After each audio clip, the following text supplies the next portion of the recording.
7 स्थान शिवलिंग के बताए हैं जहां पर भूल से भी अगर कोई चंदन की उंगलियां लगा देता है।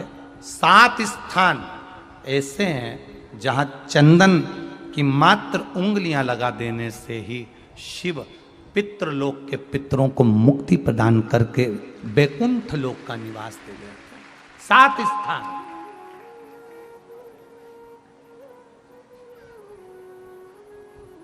और वो 7 स्थान जो चंदन के बताए गए हैं, पहला भगवान देवाधिदेव महादेव के शिवलिंग पर चंदन का लेपन।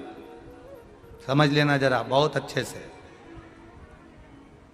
आपको लगता है स्वप्न में कोई मुर्दे दिख रहे हैं या कोई जल रहा है या कोई मर रहा है या कोई चला गया है, ऐसा भय लगता है।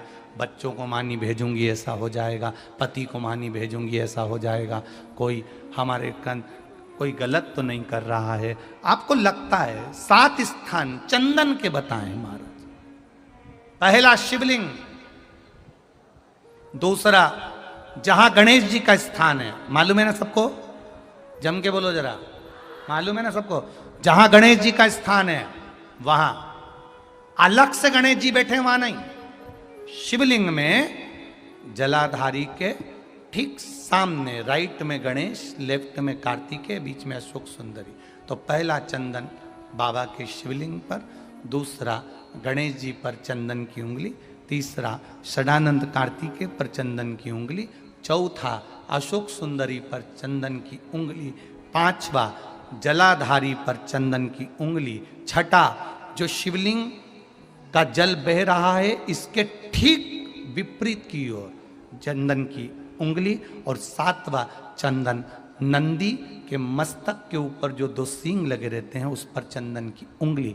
ये कब लगाई जाती है? या तो अमावस्या के दिन। आपको लगता है कि हमारे पूर्वजों का उद्धार नहीं हुआ, हमारे पूर्वजों का कल्याण नहीं हुआ, कहीं अधोगति में कोई चला गया है, उसका बस एक बार, रोज नहीं जरूरत है, प्रतिदिन जरूरत ही नहीं,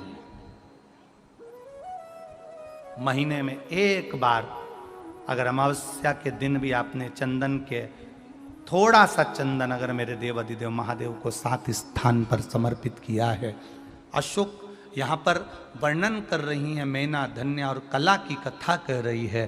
तीनों ने सनकादि ऋषियों से मांगा। चंदन भगवान को अति प्रिय होता है और चंदन ही एक ऐसा होता है जो पितरों को भी प्रिय होता है, जिसका स्पर्श मात्र लगने से पूर्वजों का कल्याण हो जाता है। वो चंदन का 7 स्थान चंदन के कहे।